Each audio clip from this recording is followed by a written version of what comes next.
Yo, Thought Warriors. What is up? Higher Learning is on.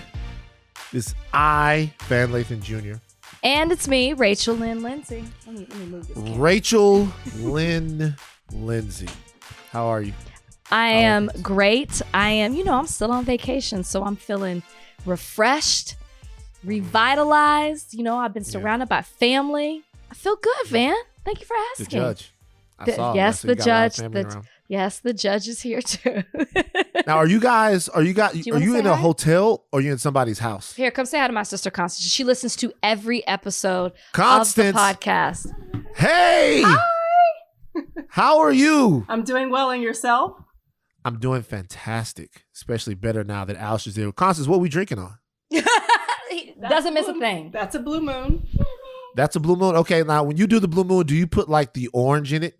I do a really good rim job on it. Wow. What the? Oh. You gotta go.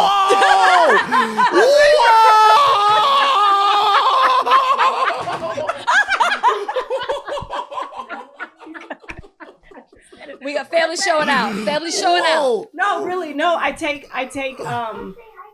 brown sugar. I rim the glass with agave and then dip it in brown sugar and then dip it and then drink it. Let me tell you what today is not. It's not Siblings Day. It could be. So make sure that the Thought Warriors know this again. You do what now? You take agave. How do you do this? What do you do? Seriously, I never heard of this. I take a glass and I dip it in agave and kind of go back and forth. And then I dip the glass with agave in brown sugar and then I drink it. The blue moon. Wow. Yeah. I was on Blue Moon for a while. I had a Blue Moon phase. 2016? I'd say I had a blue moon phase. You guys look so much alike. Jump back to the screen. Jump back into the screen. Mm-hmm. What the hell is this? Like in vogue? Like look at you guys. You guys look so much alike the Lindsay girl. So these are all the siblings. There are no more Lindsay siblings. This are the three of us. Oldest, middle, youngest. Oldest, middle, youngest. And so you were out in LA for a while here, Heather. That was me. The youngest. Yeah. Why'd you leave? Why'd you go back? It was just time to go, Van. It was time to go. I felt it in my soul. I kicked her out. No, that's not what happened. She didn't. But when I left to go back to Atlanta, Brian came. Ah, Brian kicked you out. That'll be brought up. That'll be brought up one day. I came out there to stay with you, and we were having great Lindsay sister time, and you chose that man over me. That'll be brought up. We can make it. That'll be brought up. All right, we got to go. You met the Lindsay sisters. Very nice to meet you guys. Very nice to meet you guys. Oh, he's playing with Loki. Something to say when y'all leave. He's playing with Loki right there. Oh yeah, he's playing. Alistair, he noticed who you were playing with. He's got Loki. He said Loki. You got Loki. Mm-hmm. And Thor's hammer. Mm-hmm. Loki and Thor's hammer. I gotta be honest with you. What's up? I got the headphones in now. The headphones work. I gotta be real with you. What? That rim job line is the line of 2020. There's no 2021. 2021. There is no way that she knows the double meaning there. Yes, she does. She said it on purpose. She goes, she was like, I was waiting for you to catch that. That's why I was like, you got to go. You got to. Constance listens to every episode of Higher Learning. Wow. I'm glad. Lovely sisters, by the way. A lovely group of ladies. What does everybody do? Constance works in, I guess she just started a new job, branding and marketing for a company. Heather works in insurance. And we know what I do. Yeah, you're Rachel Lindsay. You work at Extra. I work at Extra. Bozeman's a sad dog right now. What's up with Bozeman? It's his first experience with a cone. He got nipped. Not yet. He had a little rash. He got had a hot spot from a flea bite. Oh, yeah. And so he's got the cone on and he doesn't know what's going on. He's bumping into everything. It's very sad. I don't know if I have the wherewithal to keep the cone on him. I'm going to be honest with you. I just came up there. I gave him several kisses. I don't know if I have the wherewithal to keep the cone on him. He looks too sad. It's too hard. I'll tell you what you do, because I'm the same way. You take it off in the day when you can see him. At night is the only time I put the cone on. Because in the daytime, I can say, nah, stop that. Don't do that. And they'll obey. Bozeman's a good dog. He'll obey. Yeah. But at nighttime, you got to put the cone back on. Very true. Oh, poor baby. It's tough. Is it allergies or is it a flea, like you said? They say that it's allergies. Okay, so you got to get him the allergy shot. Copper has it really bad and was getting the hot spot too. He had one that got infected. Had to put the cone back on. Got to get him the allergy shot. He got the shot today. Yeah. That'll be good. Earlier this morning. We have a jam-packed show. Rachel, what should we start with? Ooh, do we go hard? Let's just go. Can we start with Biden? You want to start with Biden? Let's start with Biden. I'm not even going to do this Ron DeSantis thing because this is stupid. But let's start with Biden. Hey, all you college people, guess what? You get to continue to be some broke motherfuckers. Biden said, fuck you.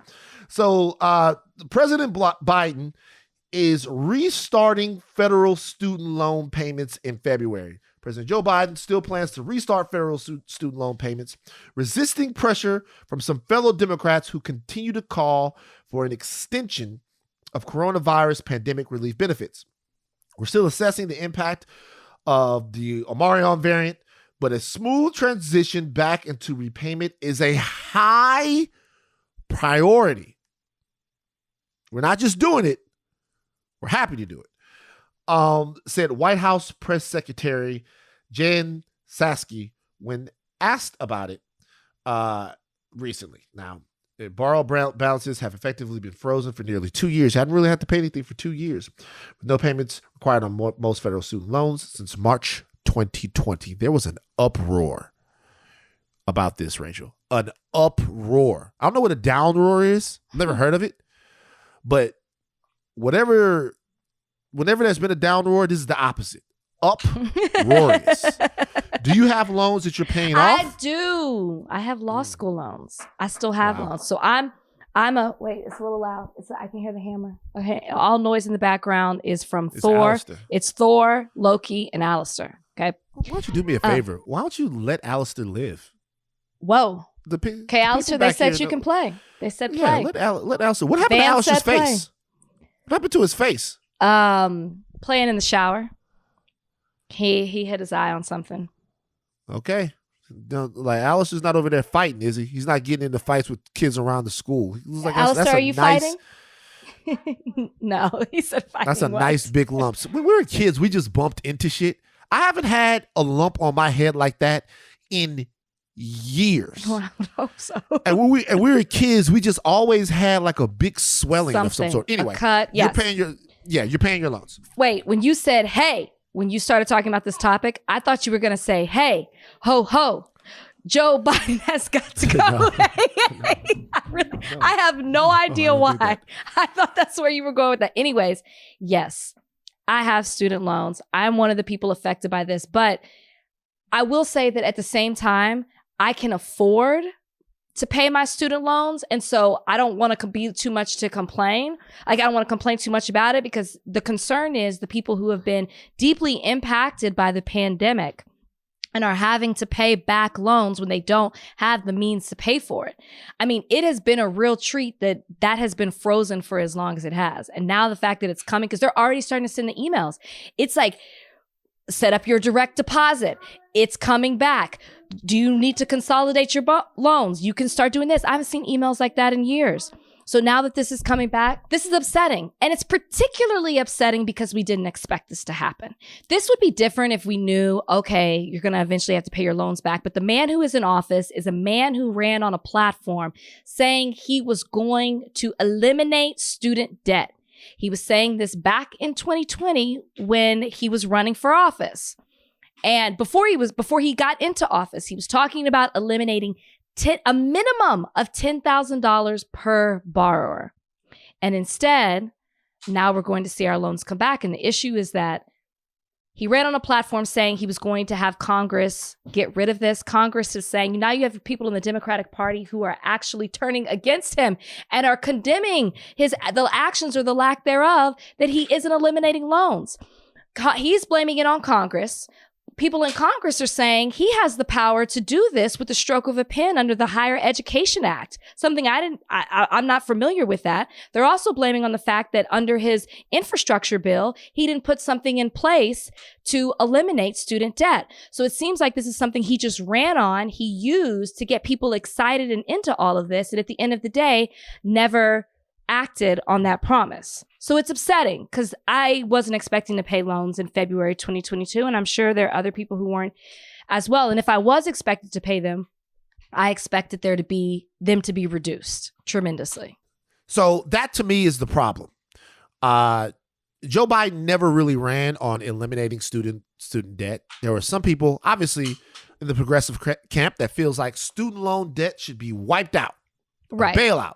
You've bailed out everyone else. Why don't you bail out the students? The students who their earning power, not their earning power. Well, yeah, their earning power. Their earning power is being significantly affected by the fact that they have to pay back so many loans. Mm-hmm. And these are the people that you would think that would have decent jobs, who could put more money into the economy if they weren't paying off loans, just to be able to be qualified for the jobs that now they're paying off loans, mm-hmm. that their paycheck is not paying off the loans. So this is my problem. So Joe Biden never said that he would forgive all student loan debt. He talked about the $10,000 plan. Minimum. My thing is minimum. My thing is the plan to forgive loans should have come before the restarting of the payment. I felt like he got his priorities mixed up here. The priority, if you want to get federal student loans back on track, you want people paying again, that's fine. But the priority shouldn't be to the federal government. The priority should be to the people who are paying their loans back. Now, if you're not going to forgive all of their loans, you're not going to suspend their loans, you're not going to wipe them clean, that's fine. But you do owe it to the people who voted for you to put them before the federal government getting their money back for people's educations. And there was no plan to do that. Mm-hmm. Not that I've heard. The plan that I've heard is, hey, we're just going to get the loans back started. Anything else that we do as far as the $10,000 forgiveness, that's going to come later on, or that's going to come as some part of the Build Back Better package that they get to whenever they get to it. It's not part of the Build Back Better package. He's saying that, Jen said, Psaki, please forgive me if I'm saying her name wrong, said that when a reporter asked her specifically about it, she said he'd be more than happy to do it if a bill was in front of it for him to sign. And then you have Senator Elizabeth Warren saying he has the power to do that under the Higher Education Act. And he's not doing it. He has the power to write it off. He has the power to sign something, the executive order, I believe, to write that off, and he hasn't done it. So I think that's where before it was like, oh, he's just not acting on it. Well, now we know he has the power to do it, or he hasn't been calling on Congress to put a bill together to do it. So it's like, what's the hesitation? Why are we not acting on something we promised could be done? I'm not calling on you to eliminate it all, but I would be very much more eager to pay my loans back if I saw them significantly decrease. Well, so I'll tell you like this. I don't think $10,000 is enough to even start that conversation. I don't. Per borrower. So you have to realize, like, I have like 5. Oh, 5 different loans, so it could potentially be $50,000. Yeah, for you. Per borrower. Yeah, so for me, that would be huge because mine from law school are 6 figures. The judge didn't go into his pocket for that, huh? My parents made me pay for law school. Wow. Mm-hmm. Learn more about the man every single day. I could see that conversation happening right now. Well, Rachel, I think it'll be better for you in a more wholly responsible way. Like Daniel when he saw the lion. Why does my father sound like Dr. Martin Luther King Jr.? Because that's how he talks. Let's be real. That's how he talks. Daniel saw the lion, and it was an obstacle he had to overcome. And that was your loans. That's what he told you. So your loans are like Daniel seeing the lion. You have to overcome them. So look, here's the thing about this entire deal. I think it's fascinating for 2 reasons. Number one, I think this actually broke some of the people who were, because every once in a while I'll criticize Joe Biden for something, and then people will kick me dead in my nuts. They'll be like, oh, so you're just down for Trump. You just want the Republicans to take back over. That's not true at all. That's not true at all, there are so many things. By the way, there are things that are worse than people have to pay their loans back. Reproductive rights are things worse than people have to pay their loans back. What do we see? Guns, things worse than people having to pay their loans back. Those kill people. Voting rights, I would say worse than people having to pay their loans back. Okay. But people having to pay their loans back and people being in debt because of student loans is a massive, massive issue. And to me, I believe it's a drag on the American economy. I think the whole structure of college and tuition should be reexamined if we want to jumpstart the economy. I digress. It's interesting that this issue seemed to be an issue where progressives and people who voted for Joe Biden were united in dissent. Right. So this is something that it's okay to be critical about the administration on. Other things, people are like, no, you just want Trump to get reelected. No, I don't want Trump to get reelected. But something like this, to me, is outside of the spirit of liberal politics. I don't see how in any way. And if I'm wrong, I would love for the administration to break it down to me and tell me why it's vital to America to get people back on the payment schedule for their student loans. Right. I'd really like the answer to the question. I'm sure there is an answer, but I haven't heard it. But I think that's the issue too, is we haven't heard from Biden. You know, like you make an excellent point. Why is it so necessary to get this started back in February of next year? Why haven't we heard from you on something that you ran on, then even after you were elected, spoke about again in November 2020, and now we're not hearing from you on why nothing's being done, except we're hearing that it's about to start again. So yeah, it's interesting because this is something that affects everybody. It doesn't matter which side you're on. Everybody's impacted by student debt. And I can't even imagine what it would be like to not have thousands of dollars a month I had to pay towards my student loans. Look at me. Well, brag $0. about it. Brag about it. It must be nice to be in that. But a lot of people are affected by student debt. It's like I'm punished for getting higher education. I'll be honest with you. Sometimes, I'm walking through the mall and I walk past Cold Stone Creamery and I'll be like, I don't fucking need any ice cream right now. But I think to myself, fuck, I don't owe Sally Mae shit. Bam. Why don't you just splurge? And you go over there and they treat the ice cream. You ever been there? They treat the ice cream like pancake. Yeah, I don't like that. They slap it down. They beat it down. They slap it around. They abuse the ice cream. Like Cold Stone, they abuse the ice cream. They're abusive to ice cream at Cold Stone. But for some reason, I like it. I'm like, thank you. I walk out. I look at all the broke motherfuckers. They want some sweets, but they can't afford them because they got to pay back Sally Mae. I'm like,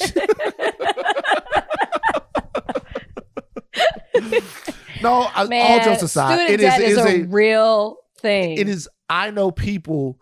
Kalika's gone through it. Like she's like, oh, I'm redoing my student debt. And so how much you got? It's like I owe them $60. I'm like, God damn, $60,000. I pretend it's not even there. I just keep on moving with life, and I can afford to pay it off. So I can't even imagine. No, seriously, I'm just like, nope, don't want to. Why am I gonna give y'all all my money? Nope. Right. It's true. Sign me up for 30 years. Yeah, my dad used to do that. My dad used to have the money to pay a bill, and then the people would call it up, and he'd be like, "You get it when I give it to you." That's me. Okay. When are we gonna get this? When I won't. Yep. What you gonna do about it? You so damn bad. Come take it. All right. Speaking of Louisiana, rest in peace, Dad. I love you. Speaking of Louisiana, racist judges. Shout out to Gary Chambers, who brought this to my attention. Gary Chambers, a future political leader of Louisiana, at Gary Chambers Jr. on Instagram. Love you, Gary. I'm very proud of what you're doing with taking your personal health into consideration too. Love you, Gary. Love Gary Chambers. I saw a video by a woman named Michelle Odinet, who is the Lafayette City Court judge. There was a burglary. at her home, apparently. And as they watched the burglary unfold at the home, they decided, her and her family, to give some narration to what they were witnessing on what I presume is their Ring camera light or something like that, Ring camera or whatever. Donnie, could you run for the people, all the thought warriors, right now, the sound of what was happening, what Michelle Odinet was saying as she watched this burglary on the Ring camera? Mom goes, why are the lights to your When I truck pull on? up in the whip, they be saying, God damn. Why are your lights on? They're like, pull up. And mom's yelling, nigger! Nigger! Oh, kid, we have a nigger. It's a nigger. Like a roach. Okay. Odinet has confirmed that the video was made at her home. It is her voice on the video. She claimed that she had taken the sedative at the time that the video was made and doesn't remember it. Don't give a fuck about that.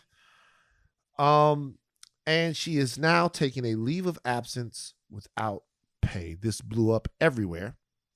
Obviously, in the state of Louisiana.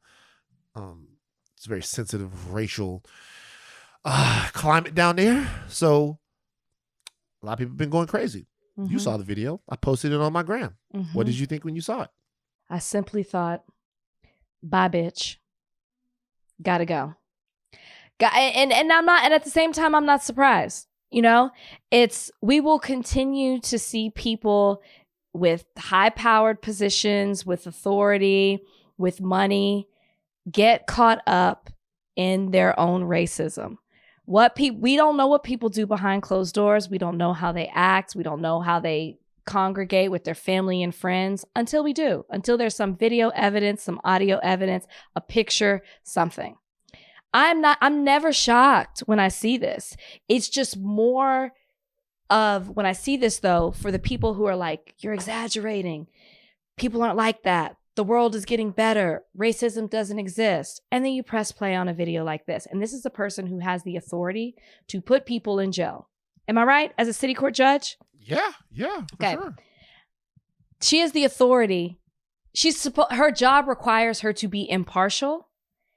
And you just heard on that video that she is not. So you got to go back and think of every single person that she has been in charge of, sentenced, whatever authority that she has, and know that she is, when it comes to a person who is Black, she has never been impartial, because that is how she thinks of Black people. We're a joke. We are insects. You want to call us out of our name. There's no respect. You don't even talk about us as if we are human beings. And when you see something like this, it's like, how many other people are like this who have power? Elected. She's elected official. Am I right? Elected into power to have this type of authority. It's disgusting. It's gross. I could care less over the fact that you were medicated and you don't remember. That does not take away the fact that you still did it. You still did those things. And she fessed up to it. So because she was honest about it, they need to get her out of office. They need to completely, why is she on a leave of absence? Why hasn't she been kicked out of office yet? Okay. That's something I'll get to in a second. Okay. That's because this is more complicated than I think people understand. I'll say something about it, about the video itself. I once talked about, we once talked about the Mel Gibson oh my gosh, statement, the raped by a pack of niggers. Mm-hmm. And I argued that in that sentence, pack is worse than nigger. Mm-hmm. Mm-hmm. Okay. So let me tell you what's really chilling here is the roaches comment. Yep. And this might be because I am desensitized to the N-word. I could be. Just hear it a lot. Somebody's always fucking up with it. Not that the N-word doesn't signal what's going on in her mind. That on its own would be bad enough, horrible enough to warrant severe action where it's possible. And we'll talk about what's possible in a second. I'll tell you why the roaches thing really bothers me. What do you do to roaches? Kill them. Stomp on them. Squash them. Mm-hmm. So when someone is in front of this judge and she's looking at them and they're Black, she sees a roach. Mm-hmm. Prison is a pretty effective roach motel where all the roaches go. What would it take for you in your home right now if you saw a roach to actually grant a roach a pass, to let the roach live? Mm-hmm. I'll tell you something. If you saw a roach and you were about to kill the roach and the roach started dancing, or the roach started singing, or the roach did something exceptional to make you believe that it was more than a roach, you look at the roach and you'd be like, oh, look at that. Not just a pest, not just vermin, not just something to be destroyed, something that's trying to like steal resources from me, something that's trying to eat my food, something that only comes out in the dark. This is something actually that has value. Mm-hmm. You might actually be friends with it. You might actually have hey, look at you. I don't know. Like, I would be freaked out that the roach was talking to me, but after a while, I'd be like, I can't kill this roach. This roach is special. But see, all the other roaches that don't have that, they have to die. So when I saw this, I looked at her and I'm thinking, obviously racism is one thing, but we only talk about racism as this wholly nefarious, terrible thing. And we never talk about what it really is. It's an entry point for dehumanization. Like racism, black people are worse than me. How worse are they? Are they a little bit worse? Meaning, do I deserve a little bit more privilege than them? Or are they roaches? Mm-hmm. Because you don't share your society with a roach. You don't rehabilitate a roach. You don't give a roach a break. You eliminate and control roaches. Mm-hmm. So when I saw that, I was thinking, what a particularly villainous person to have preside over human life, which is essentially what you do as a judge. Chilling. Very upsetting. Mm-hmm. Now, moving on to the conundrum here. She's elected. She can't just be fired. That's a fact. This situation has existed in Louisiana before. There was a judge in Louisiana who went to a party with his wife, and he dressed up as an inmate, painted his face black, put an Afro wig on. It's a judge. Okay? That judge was disciplined by being suspended for a year and a day. And that had to come from the state Supreme Court. So if you're looking for the body that can levy a penalty against Michelle Odinet, this is something that has to go to the state Supreme Court. And the state Supreme Court has to rule on whatever her punishment is going to be. Removing her is incredibly difficult because she wasn't hired, she was elected. Right. So everyone out there that's like, fire her, fire her, fire her, she can't just be fired. So I'm saying this right now so that people understand their expectation, so they can actually temper their expectations about what's going to happen here. She can be suspended. She can be censured. Firing is a different story. And if that's going to happen, the pressure has to be on the state Supreme Court to kind of rule on one of their own. Now, I'm not sure what all is in their power to do. But in this particular situation, this is somebody that should never, ever, ever, ever, ever, not just be a judge, should never be allowed to practice law again. Yeah. Should never in any way, and I'm being serious, in any way, that type of bias and that type of thinking has no place in the American courtroom. There's no reprieve. There's no nothing. This was a blessing from God that we got to see how she thinks. A blessing from God. No telling how many people this saved from getting sentences they didn't deserve, or treatment that they didn't warrant inside the courtroom. I think about the Kyle Rittenhouse, and I'm sorry, I'm going on and on. I think about the Kyle Rittenhouse trial. I think about the judge in that Kyle Rittenhouse trial. and how he was so clearly in the bag for Kyle. I think about situations all over America where this is not has happened, but is happening. And I just wonder. But this one, blessed to have gotten this video. She says she wants understanding and forgiveness. But what are we supposed, like, when people say that though, Van, what are we supposed to understand? Help me understand. And I like generally how I'm supposed to understand what went down in that video. Medication, you being medicated. So like, how often are you medicated? Like, is this how you talk when you're medicated? Have you been medicated when you're on the bench? I don't understand what I'm supposed to take from that. I don't know. Do you understand what I mean? Like, yeah. What am I supposed to do? I think it's interesting when you talk about, and I did not know that about the Louisiana Supreme Court. I could see her not being removed because of something you and I both said. You got to go back and look at all her cases at this point. Yeah. If I'm an attorney and I had a client in your court, I automatically want that case reviewed because you've already shown, you can point to that video and show that there is a bias when it comes to this judge and Black people. Yeah. And if it's, so to me, there should be a bunch of attorneys who are now want their cases to be reviewed, whether she's removed or not at this point, because you can clearly show that she's not an impartial judge, period. Yeah. Yeah. Very bad situation. I'm disappointed, but not surprised. I'll never be surprised. I don't like whipping people up into a frenzy on social media. I think that's kind of whack when you spend all your time just triggering Black people. But it's very important for people to understand what was going on down there, because this could be life-saving. This could be life-saving. Very true. We could save a lot of roaches. You know what I mean? A lot of roaches could be saved from the Roach Motel. We're going to take a break. We lost somebody very important.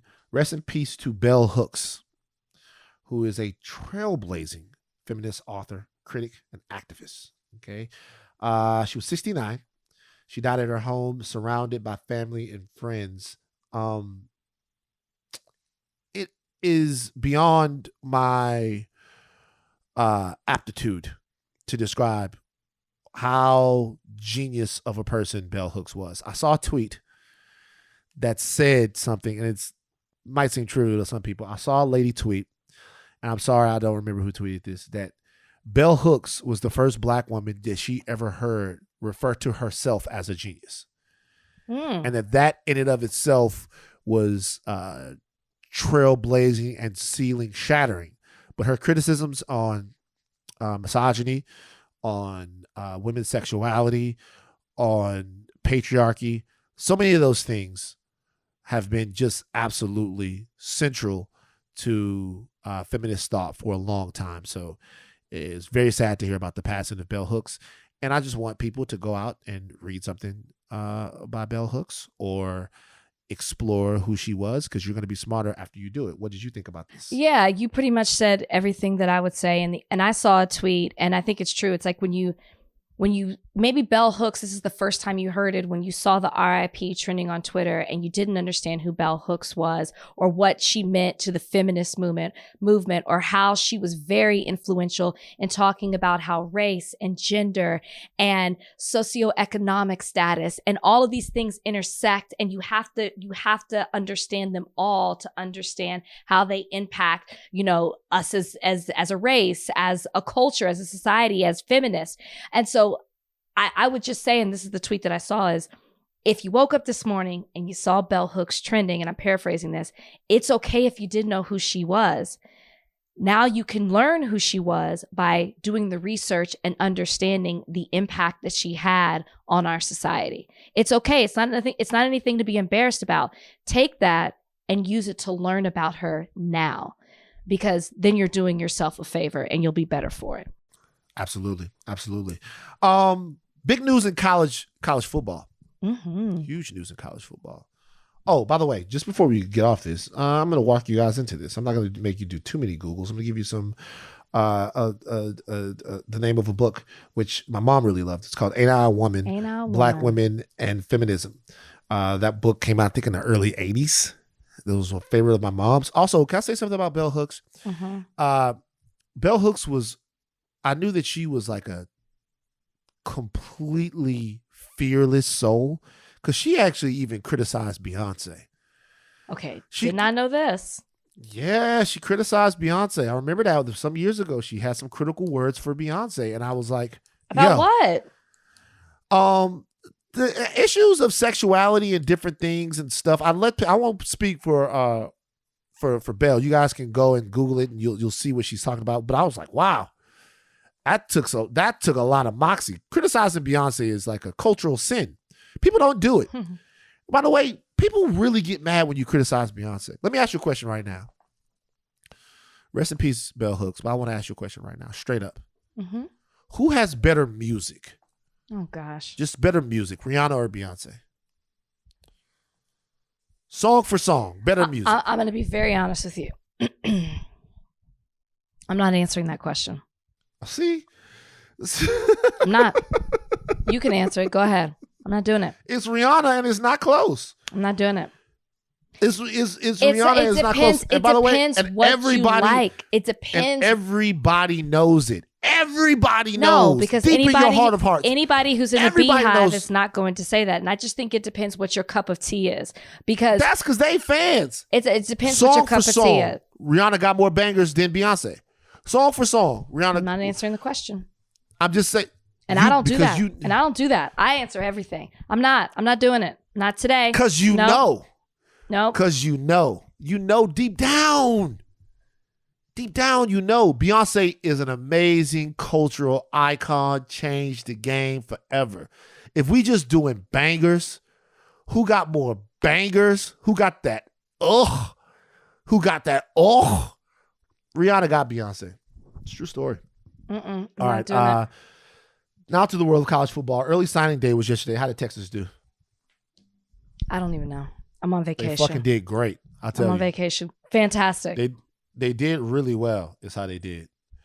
They did like super amazing. They're doing their thing. Shout out to Texas. Didn't signing Yeah. day used to be in February? This is the early signing period. Okay. So there's two signing periods. You can sign early. I know you The can sign early early, but signing I thought period- the only national signing day was in February. No, this My is bad, the missed early it. signing period. You can sign early. So you can sign early here. LSU picked up a couple of recruits. Shout out to Jordan Allen, who came to LSU. Shout out to Walker Howard, who came to LSU. Shout out to all of these kids who decided to come and be Tigers. Shout out to Emory Jones. Shout out to Will Campbell. Shout out to all of these kids that decided to come and be Tigers. Shout out to Miles Brennan for not transferring. Y'all got Emory Jones? Yeah, Emory Jones is an offensive lineman from Catholic High in Baton Rouge. I don't think I know who you're talking about. You think Nope. you're talking about the Florida I'm quarterback? totally talking about the Florida. I was like, No. wait, what? Wait, His last no. name isn't even Jones. I just know it's Emory. I was like, Right. wait, what? My bad. No. We got like this. Emory Jones is an offensive lineman at Catholic High in Baton Rouge. He can play all over the offensive line. Oh, wait, no, his name He's is Emory Jones. Okay, I'm Yeah, not they're both crazy. Emory I'm Jones. not crazy. That's why I was like, wait, he is going pro. That's why I was like, what? Right? Nah, he didn't. I'm passing up the NFL What? for LSU. He had an up and down season though. I know. I told Emory Brian, Jones I go, did. Brian, Emory Jones is going pro. He goes, good. Yeah. Well, they got Anthony Richardson, who is woohoo toasty. That's a good player. All right. But the biggest news from signing day wasn't what happened at LSU. It wasn't Texas A&M paying everybody $1 million to come play college football. It wasn't any of that stuff. It was Travis Hunter, who some have rated as the number one cornerback in all of college football. Not just the number one cornerback, but the number one player. Some people have him ranked as. He's been committed to Florida State University for a couple of years. Now, he is no longer going to Florida State. He flipped to Jackson State University, which is an HBCU located in Jackson, Mississippi. We talking about the SWAC. He flipped from Florida State to Jackson State University, a school that is headed up by Florida State alumnus, maybe the best Florida State college football player of all time, Deion Sanders. I'm sorry, Charlie Ward. Deion Sanders, okay? This is a seismic occurrence in college football to have a player of that caliber, a composite 5-star, #1 player in the country, go to an HBCU. I never thought that you'd see anything like that. I love it. I love every bit of it. And no, I did not go to HBCU, but it doesn't mean I can't root for what's happening. I love what Deion Sanders is doing since he committed to being coach back in 2020 of Jackson State, or the football coach of Jackson State. He has been an advocate for increasing recognition when it comes to HBCUs in their sports department. He has brought awareness to the lack of facilities, to the lack of equipment, all these things. And because he really is making a change. And I love it. I love to see it. But you say you shocked and you never thought this would happen. I'm going to also say what I think is a big driving force to this. And this is not to take away from Deion and who he is and what he's bringing to this program, because he's doing a phenomenal job at recruiting and marketing and branding and all of that. The fact that NCAA players can now make money, the game has changed. The game has changed because I don't need necessarily your big football program and all that comes with it and those under the table handshakes. I can make my own money. If I'm as good as I am, as I believe I am, and I'm ranked a certain way coming out of high school, I can make the money and go to whatever program I want to. Like Travis Hunter being ranked #1 on several people's lists, he's set. He's good. And you know what else I love about this is this is how it used to be. Right? You used to have top players who used to go to HBCUs, and somewhere along the years, the message got lost and people felt like the only way to make it was to go to a top football program school. When you think about like a David Deacon Jones or a Jerry Rice or a Cornell Green or a Doug Williams or a Walter Payton, you know what I mean? These people went those guys became amazing players, but they came from HBCUs is my point. I'm not saying you had to be #1, but going to an HBCU did not hold you back. And I feel like somehow, oh no, it hasn't. The HBCUs have turned out a lot of great. I know, NFL. But I feel like as a general consensus, people feel like if I'm ranked #1, I gotta go to a top football program, a top football school, and you don't necessarily have to do that to be great, as history has showed us. So I think it's phenomenal what he's doing, and I hope it sets the path for more people and it brings more awareness, recognition, and money to HBCUs. So this is what I'll say about that. So there's the NIL deal is also, there's rumors that Travis Hunter may have like a Barstool NIL deal. You know, Deion Sanders has a podcast with Barstool. So if he's making tremendous money by going to Jackson State, you're right. A lot of players are going to follow the money, forget about it. But there was something to be said, and this is the thing about HBCUs. This is why this is so important, and also why this is so groundbreaking. If you are a top player, it wasn't that you didn't go to an HBCU because the reason to go to a bigger school, there were myriad reasons. #1, facilities, okay? Strength and conditioning, the level of coaching that you might get. This is not to besmirch HBCUs. LSU has a locker room that costs $28 million. The endowment of the school, the HBCU that I went to, the endowment of the school is $9 million. So the LSU locker room is $28 million. That's the type of inequality that we're talking about here. So if you want to go to a place, you want the best of everything, right? You want the best sports and nutrition. You want the best coaching with all of these, then you would go to a school that has more facilities because it's your end goal to go to the NFL. Here at Jackson State, that's not really a problem because this guy's playing wide receiver / corner and he's got Deion Sanders there. There's not going to be anybody who's going to be able to coach him up to be a shutdown or to play a little offense at the same time better than Deion Sanders. So he's not really losing at all. And when you factor in the NIL money that might be there, he's fine. What I would say is the reason why this is so important is because one of the reasons that these HBCUs and these other schools don't have more money for facilities and don't have more money for stuff like that and aren't on TV as much is because they can't get the players. Right. So if a player leaves and is the #1 recruit in Baton Rouge and he's going to go to LSU, and when he goes to LSU, he's going to be guaranteed to play every single Saturday on national television, right? His games are going to be carried either on CBS if he's the main game, or on ESPN, ESPN2, or ESPNU if it's a lesser opponent.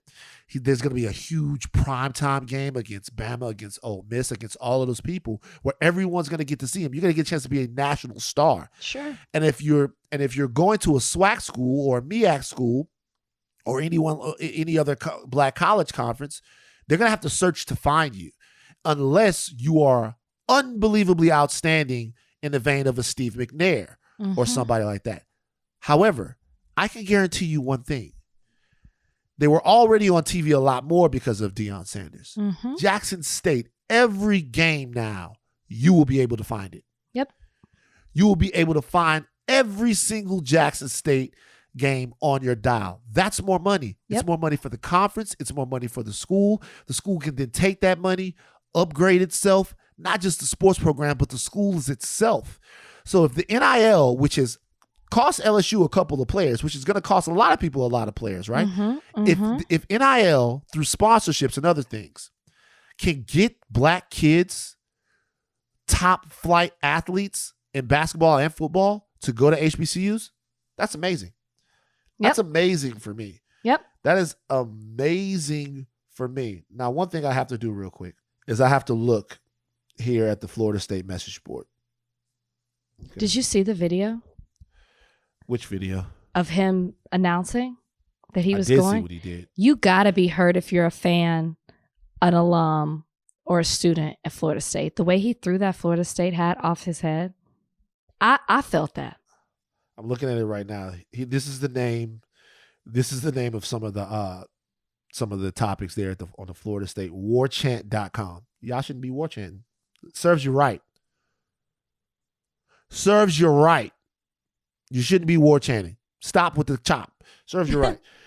These are some of the topics. Does Deion hate FSU?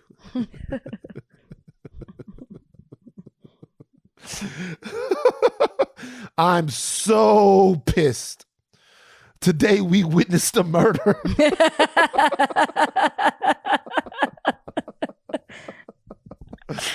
There's another one. Please stop creating threads about Deion and Hunter.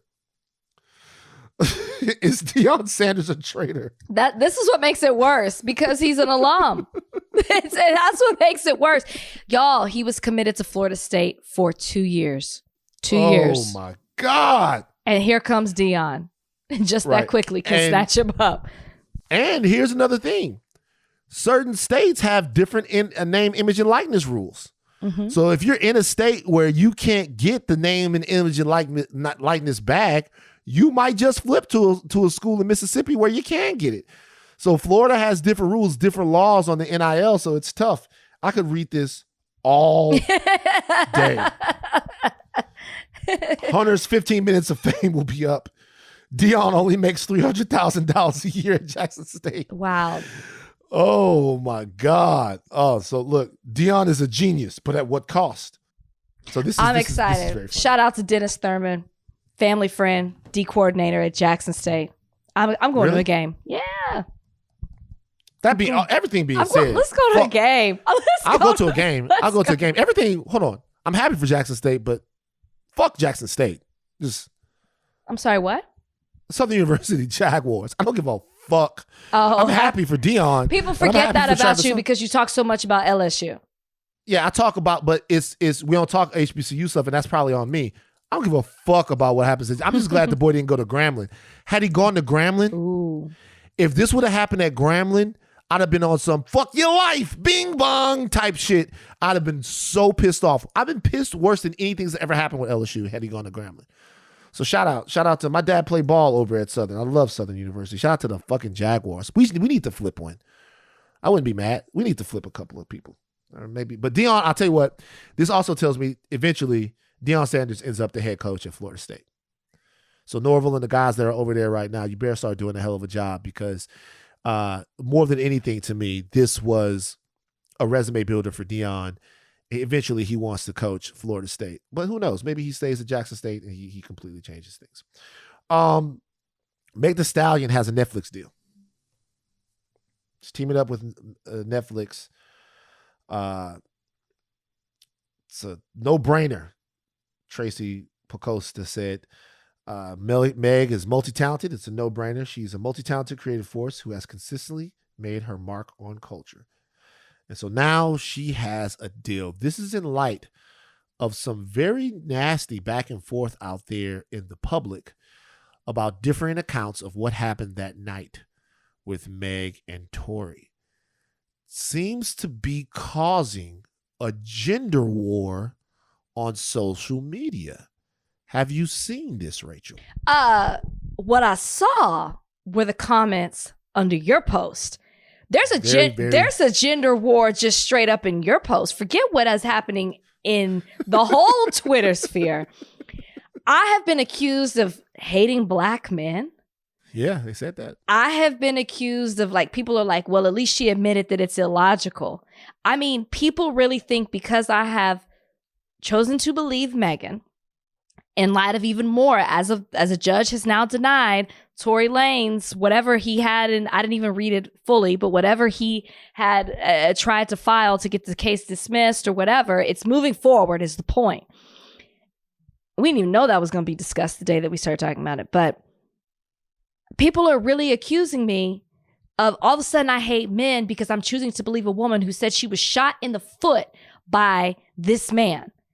And yes, I'm saying regardless, because as somebody, thank you, politely pointed out in the comment section, just because you are found not guilty does not mean that you did not commit the crime.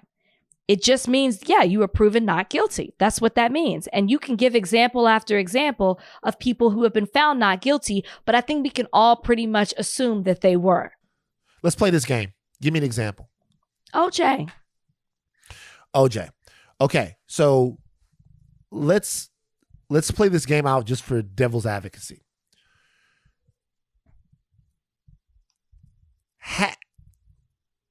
Going into the OJ trial, if you said, I believe the prosecution and there's really nothing in the trial that can stop me from believing that OJ did or didn't do this.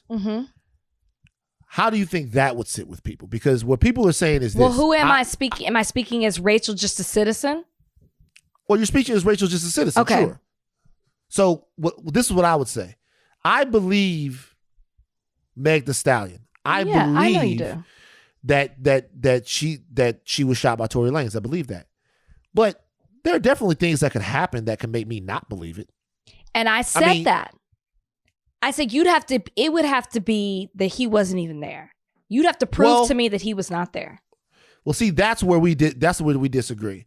So there are 3 people in that car. Correct. Right? There are 3 people in that car. Meg seems to know who shot her. If she knows who shot her, first of all, this has nothing to do with Meg Thee Stallion. Anybody that says, hey, I got shot, Johnny shot me, I'm going to be like, all right, well, I pretty much believe you that Johnny shot you, unless there's a reason not to believe you. Right. But there's still a court trial to go on, right? What if it turns out that there was gunshot residue on her friend's hand and no gunshot residue on Tory Lanez's hand? What if it turns out that that the friend had the gun? There are things that could happen. There are things that could come up. And people compare it to George Zimmerman. The George Zimmerman situation is different because we know that Trayvon Martin is dead. So because we know that Trayvon Martin is dead, we know that George Zimmerman killed him. The only thing left to negotiate there or to I guess find out is why it happened. And then the why is the reason why. A lot of times when we talk about these situations, it's actually the why that we're talking about. We know Derek Chauvin choked out George Floyd. The question is it murder? We know that the cops choked out Eric Garner. Sure. The question is it murder? And so in this situation, even though I believe that Meg Thee Stallion, when she says that Tory Lanez shot her, it could certainly not be true, or it could come out that she doesn't even really know who shot her. You know what I mean? So like there are certainly things that could happen that could change my mind. I'm not like it like you know what I mean? I guess I feel like if there was gun residue on the friend's hand, she would already be charged. Right. You know what I mean? Well, that's what Tory Lanez's lawyer says that, but that's what Tory Lanez's lawyer is supposed to say. Like she would be charged because that means that they tested her hands for it. So you know what I mean? Like why is she not charged? if that's the case. If she's the one who has the gun residue, then why is she not charged and he's not? Like, that to me is just something that's being thrown out there. You know another reason why I believe Meg Thee Stallion? Another reason why I believe Meg Thee Stallion is because I could be wrong, but I'm not sure that I've ever heard Tory Lanez come out and be like, yo, I didn't do this. He hasn't said that. I've heard him say, don't believe everything you read. The truth will come out. The truth will come out. Yeah. All of this, but just straight up, I did not shoot her. Right. Like, I swear to God, because I'll be honest with you, this might be not smart legally or whatever. If somebody says something like that to me, I go Instagram live, yo, straight up, never did that. Right. Never did that. You guys will find out what's happened, but she thinks it was me. It wasn't me. Listen, he did it. And all you people talking about, I hate black men, like, seriously, fuck you. Like, a big fuck you. Because, one, I do a podcast with a black man. My daddy is a black man. And the simple fact that I'm holding a black man accountable for what I think he did, and I'm choosing to believe a black woman when so many people were so quick to question her story, doesn't mean that I generally hate black men. I think that's so dumb and stupid. You want to call what I said illogical? Fine. Say it's illogical because I said it in a court of law. Even if he is found not guilty, I'm choosing to believe her. Fine. I admit that. But don't then jump to, ooh, Rachel hates black men. Like, that's like the dumbest thing that you could possibly say. Come after what I said. Don't attack me personally as hating black men. And I don't even understand why this is going back to the gender war, which is why we started talking about this in the first place. I don't understand why this has to be a gender issue. I think I know. By the way. But it shouldn't be. It shouldn't be. By the way, Meg Thee Stallion's lawyers definitely have claimed or insinuated that there was gunshot residue found on Tory Lanez's hands. To me, if there is, whatever, like, he's done. To me, he's done anyway. I don't think he's going to get past this no matter what. But as far as the how the court will play out, there's all of these things are going to have to be taken into consideration. This is what I'll say. I want to do something here. Okay. I'll see if you're down for this. I wanted to do this on the Red Pill. We never got around to doing it. But recently, I visited Spotify Studios, downtown Los Angeles. Okay. Remember we went there and we taped? Yes. I saw more of the space. And there is a space in there where you can record. And it's like a bigger space. There's a couch, a couple of chairs, and it's all set up for podcasting. And they didn't have us in it? No, because we didn't need it. Because it's like a lot bigger, right? Okay. It's like a whole living room set with stuff. It's an amazing place down there. And they have a round table with a bunch of mics. You can fit more people in there. I am proposing that we do something that I wanted to do on the Red Pill because there was under a post that I put, black men and black women were just going at it.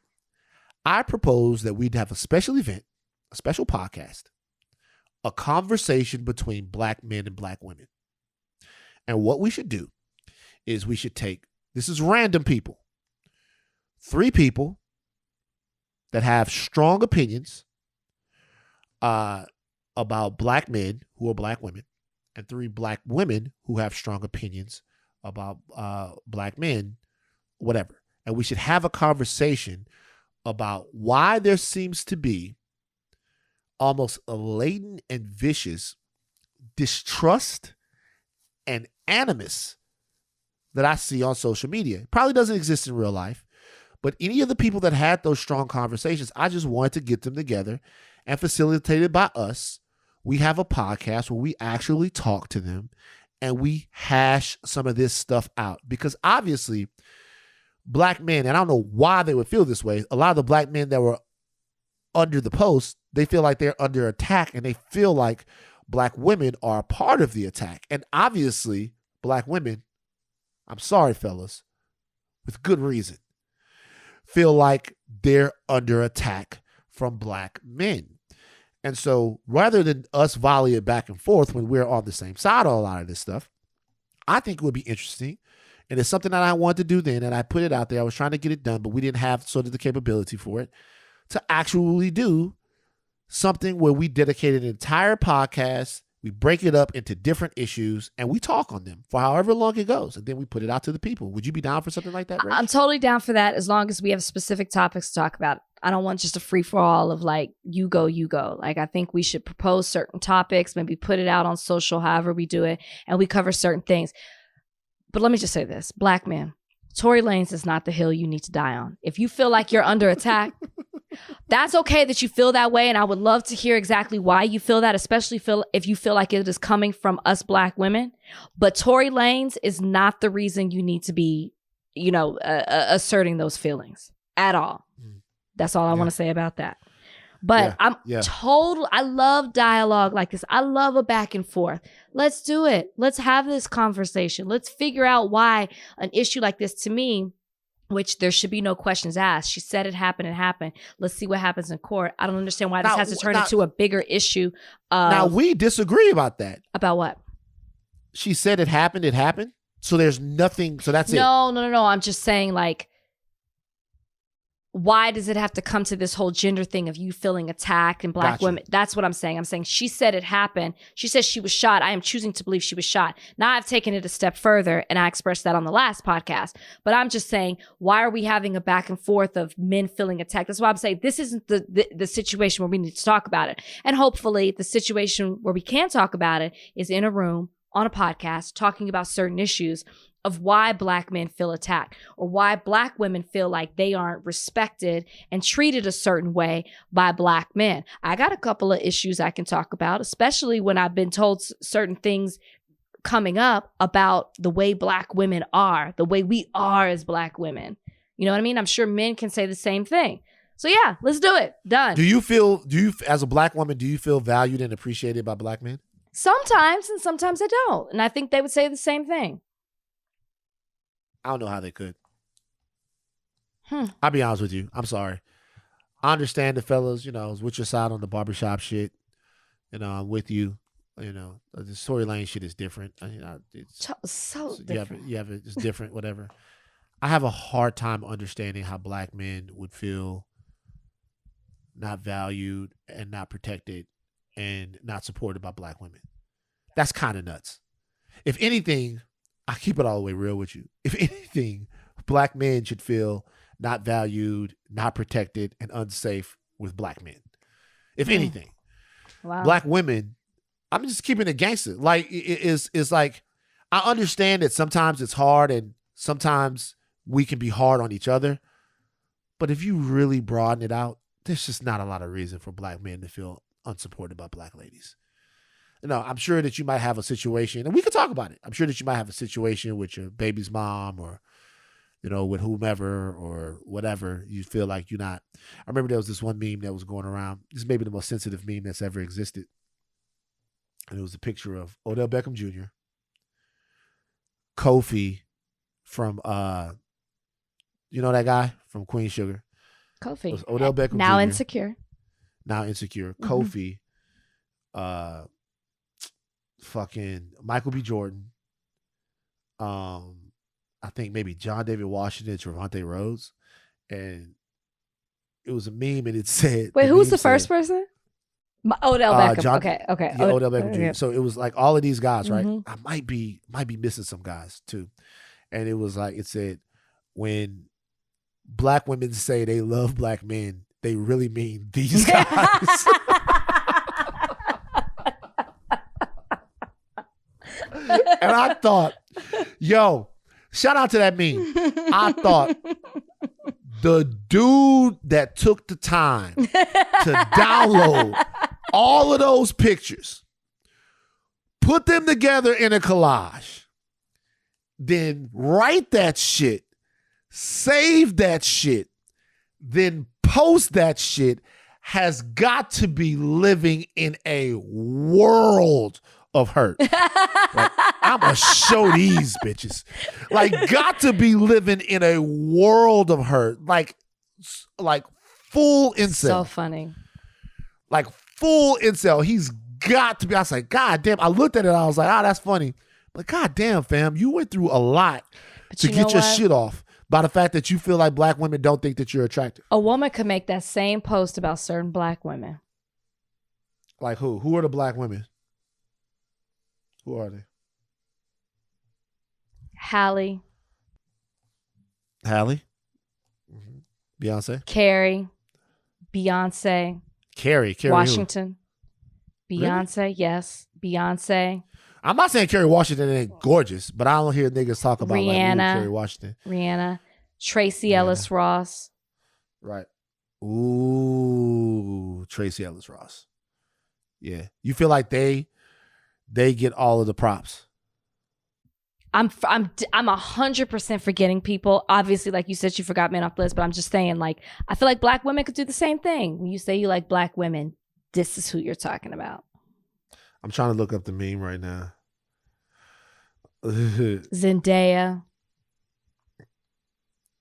I've never heard a black man be like, "Yo, like Zendaya is the hottest shit in the world." People love Zendaya. Maybe it's She's not gorgeous. black man. Maybe it's not. She's But gorgeous, I feel like but it is. I feel like people love her. I really do. She is amazingly talented, like so talented and beautiful. But I've never heard anybody be like, "Yo, man, this is Zendaya." But I could see that they would say that. Gorgeous. She's like a little baby though. She's like a little kid. I put her in the same realm as Chloe. They're like, not the way she's walking this red carpet. She's doing her thing. Yeah. She's doing her thing. She was great in Spider-Man. I saw it. Did you? Yeah, it's really good. Great in Spider-Man. All right. There's somebody that we need to say prayers for. Somebody's asking for our help. He's asking for our prayers, asking for our gentle feelings. His name is Miles Cosgrove, and he is one of the cops who killed Breonna Taylor. I have never been so really nigga in my life. I normally don't do this. I'm not down for name calling. Miles Cosgrove. Go fuck yourself. Fuck your mom. Fuck anyone who it's possible for you to fuck, if that means getting the hell out of our motherfucking face. I couldn't give a frog's fat ass how tough your life is. He says it's traumatic. He says it's traumatic for everyone. He says that he's had to move. I wouldn't give a fuck if he had to move to the moon. When you move with your family, you're moving with people who you can touch and hug and laugh with. This is one of the most offensive things. Nobody can touch and love and laugh with Breonna Taylor. She's gone forever. Never get to see her again. Ever. Because of you. I almost feel played. Because I said this on that he would even put this out there. I feel played that you would even think, man, not only him, if I don't even want to hear from none of you niggas, it's like, yo, no, live and be haunted in perpetuity for what it is that you did. Man. What? Why are you surprised that this even came out? Of course this man feels this way. This is a man who doesn't think he did anything wrong. The department disowned me. It's horribly tragic. Once again, my feelings and concerns are almost secondary. Almost secondary? This is a man who stands by what he did. My feelings and concerns are almost secondary. I've had to read almost. Van, did you think that nigga, all you of don't a have sudden, no fucking feelings. did you think all of a sudden he became remorseful for what he did? No, this is a man who wants people. He pities himself. He feels sorry for himself. He feels as if he did nothing wrong. He feels like he was justified and he was doing things in the confines of the duty of his job. He does not think he deserves any backlash, any hate, any whatever is happening to him.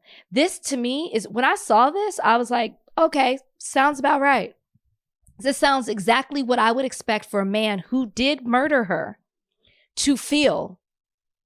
Period. I'm not surprised by this at all. I'm not saying it's right, But this doesn't shock me that he wants us to feel sorry for him at all. And for some reason actually thinks by speaking out on it, we actually will. At the end of the day, you are still walking this earth. Your children, as you mentioned as well, your family, you're still walking this earth, living, taking breath every single day. And the day goes by, the Breonna Taylor cannot. She is no longer here. She is no longer with us. And her life was unjustly taken away from her. And you want us to feel sorry for you. This falls right in line with the man who pulled the trigger when he came into her house. Word up. And I want to tell Miles something real quick. Miles, I want to talk to you real quick. I know for you, Breonna Taylor is just a thing that happened. That's obvious. Mm-hmm. For you, Miles Cosgrove, police officer, Breonna Taylor is just a thing. It's a thing that happened to you. For us, and for a lot of people, millions of people, dare I say billions of people, Breonna Taylor is an actual human being. And because she's an actual human being, and not just a thing that happened, not just an incident, not just a court case, not just a call, not just something that went wrong, she's a person, we will forever remember her. And forever remembering her, part of forever remembering Breonna Taylor, means forever remembering the person or persons that took her life. That means forever remembering Attorney General Daniel Cameron and his reluctance to move forward in giving you guys what you really deserved. It means forever remembering exactly what happened. They're always telling us to forgive shit. They don't forgive the people that fucked over them. Right. They never forgive. Remember the Alamo. Remember 9/11. Remember Pearl Harbor. Anytime the white American power establishment is attacked, their motto is never forget. Anytime it happens to us, their motto is, I was on drugs. Please forgive me. I've had to move. I couldn't give less than a fuck. I wish there was somebody for me to beat up right now. I couldn't give less than a fuck how hard your life is. Yeah. I hope you twist your ankle. I hope you eat some bad dairy. I hope you eat some bad seafood. I hope you get audited. I hope all the bad things for you. I'm sorry, Jesus. I do. I don't take it back. I don't take it back. I'm irrationally mad about it. And so to me, when I read this, I'm like, yo, these motherfuckers really playing with us. They really playing with us. This is who they are. They're not playing with us. This is who, and we knew this. I'm telling you, don't think this is the last time that you're going to hear from him or the other two officers involved at all. This is right in line with who they are. As annoying, as upsetting, as outrageous as it is, this is who these people are. These are the same type of people who would pull the trigger and come into that place and kill and murder her and then stand by that as if it was justified. Tay Diggs is on TikTok. Have you seen it? I have. He's your Y'all friend. Stop playing with Tay. He's your Y'all friend. gonna stop playing with Tay. Tay the man. I do love Tay. I do. Every time I see him on a red carpet, he is so nice. He comes over and talks. I love him on TikTok. I love it. So Tay's nice to you on the red carpet, huh? Stop. Yes. I bet he is. Stop. I know. I bet he is. I know my guy. I know my guy. I bet he is. Hold on for a second. Let me look at. I hope if you hit him up right now, I hope that you stop him from doing the TikTok. Why? Why would I stop him from doing the TikTok? No, like I hope you interrupt him. I thought you were gonna call him, and I hope he's just like in the middle of doing a TikTok. No, I'm not gonna call him and he's in the middle of doing the TikTok. Let me tell you something. Tay Diggs is the man. Okay? He is the man. And the reality is that he is amazingly talented. Tay can sing, Tay can dance, Tay can act dramatic, Tay can act funny. Tay is the man. Tay, to me, as much success as Tay has had, and he's had #1 movies. He's had big TV shows. He's been in hood classics. He's been in drama. He was on Rent. He was in Rent. As much success that he has had, he is still underappreciated by the culture. Tay Diggs is still underappreciated. Why do you think that is? I have some thoughts, but I don't want to discuss those because I'm big That's up. why I asked you. Like I have some thoughts, but there's also rumors that he's dating April Jones. You see that? What? They were seen out together. They rumors that he's dating April. I have no confirmation. I don't know if that's true at all. Okay. But me and Tay have talked about it before. There's some reasons, but look, he's himself. He's who he is. I got no problems with Tay Diggs. None. I see a runner. Well, you can't.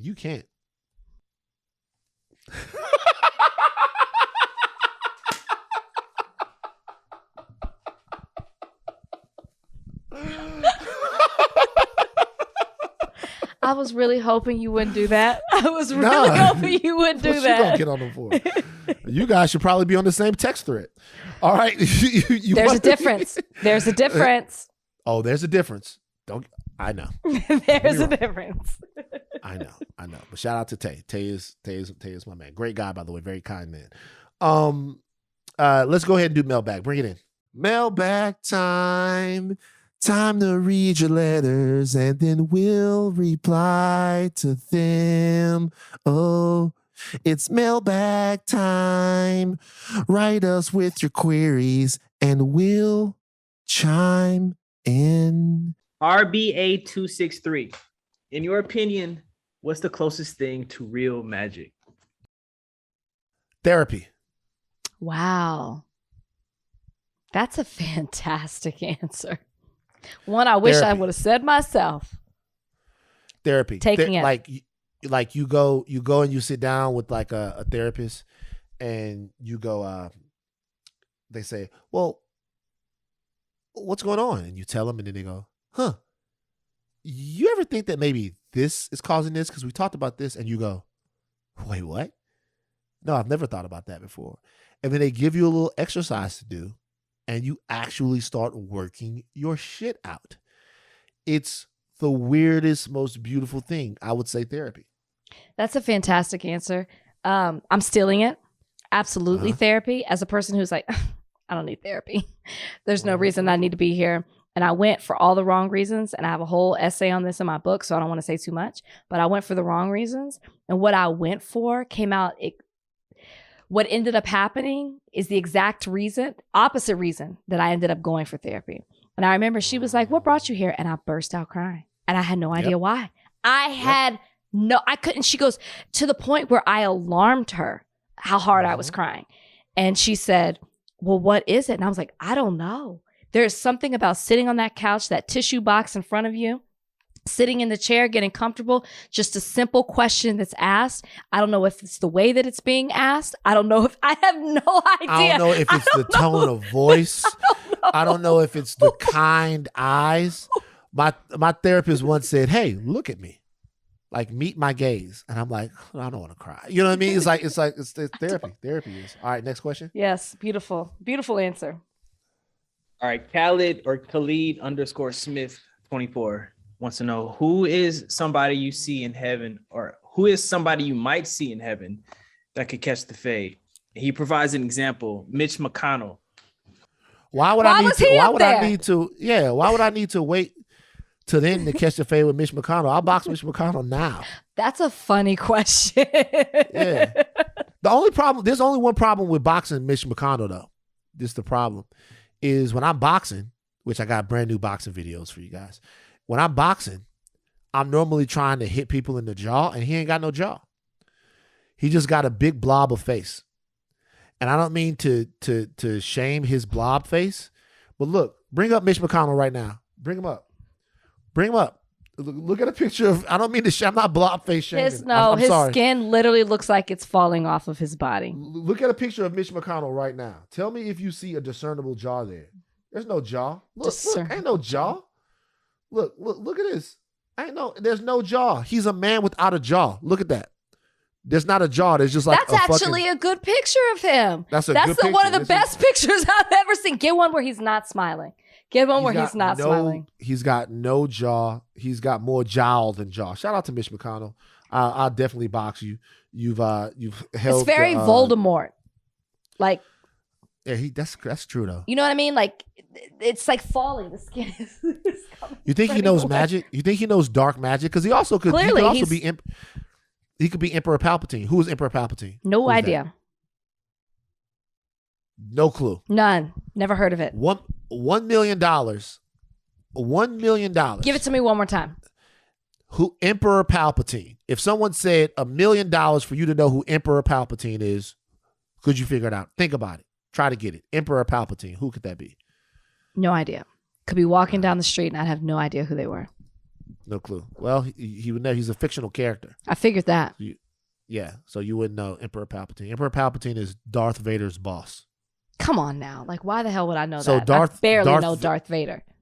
Darth Vader is a Sith, but really a Sith apprentice. You got to stop. You got to stop. Sith Lord, whatever. You got to stop. Go to Like, I thought we were still on Harry Potter. That was going to be my guess. I don't know nothing about Harry Potter. I'm gonna keep it all the way real. Well, I with said you. Voldemort, and I don't either, but I know who that is. I know Voldemort. Yeah. Go to D. Let's go to D from Molly. Oh, wait a second. I broke another promise. Let's see if we can get Ken's on. I told Ken's to come on the Who's Ken's? on the podcast.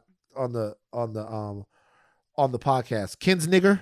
No, we got to figure out what is she gonna. Don't say her last name. I want to hear how she says it. Yeah, I forgot to give her the link. I told her to come on at 3 today. I forgot her to give her Wow, the, she I just forgot to give still her just the link. sitting by the computer, waiting to. Donnie, give me the link. And if she sees it, maybe she could pop on real quick. Okay, while you're doing that, what's the next question? Oh yeah, what's the next question? All right, from Molly Dances. If you could pick one thing to be known for, what would it be instead of what you are now? Wait, one thing to be known for, but it's not who we are right now. So maybe like something people don't know about us that we would. I'm struggling with this question. I would like to be known for my dancing. No, that's a joke. And That's not. I'm a really good dancer. You've said that before, Van. But the same way you start putting out these boxing videos, I just want you to record yourself dancing. Tay Diggs is doing it. I'll do a dancing video with Tay. No, that's gonna take too long to happen. No, it won't. Fine. Get Tay over here tomorrow. What are you talking about? Excuse me for underestimating your friendship with Tay Diggs. I know the guy 10 years. Like I do a dancing. I do the dance. Maybe longer now. Maybe 12 years. I do a dancing video with Tay. I want to be on Tay's TikTok. That's what you want to be known for. All right, you know what? We were supposed to get on with Ken's at 3. I dropped the ball again. We're not going to be able to. Sorry, Kens. Sorry, Kens. Do you have an unexpected ally of the week? I do. The people of Seaverville, Tennessee. Seaverville, Pigeon Forge, and Dollywood. That's where I currently am.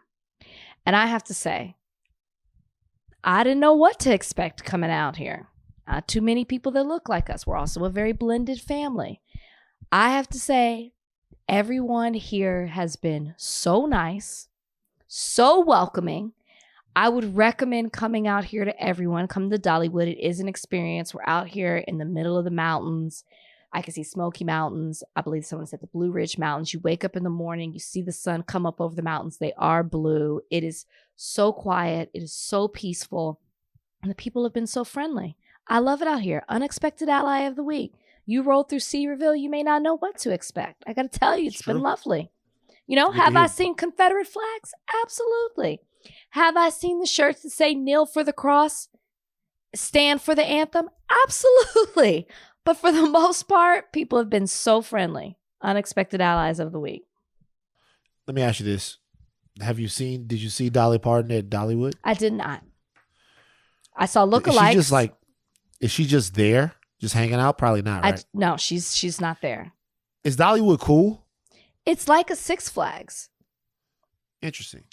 Games, food stands, roller coasters, bigger roller coasters than I expected. And like it's Christmas time. So they have the park that it opens from the afternoon to the night. They have this beautiful assortment of lights, Christmas shows, singing. It's really a nice place. I really enjoyed myself out here. Are there niggas? More than you think. I bet. More than you think. Were they locals or tourists? I don't know. But I did see us. You know what? You know who my unexpected ally of the week is? Who? For no apparent reason, Dolly Parton. Great. She's just great. She's always been solid too. Mm-hmm. Shout out to you, Dolly. Mm-hmm. Shout out to you. All right. That's gonna do it for us. Kens. Sorry, Kens. I'm sorry, Kens. Kens, if Once you want again, something done, you got to reach out to me. reach out to Rachel, Kens, or reach out to Donnie. Kens, reach out to me. I will make sure Kens, you are on the reach next podcast. Yeah, Kens, reach out to the higher learning DM. I forgot all about it. I was, And it'll happen. It'll happen again. Enough. Taking the caps off, but don't stop learning. I am Van Lathan Jr. I'm Rachel Lindsay. Bye, guys. Bye bye.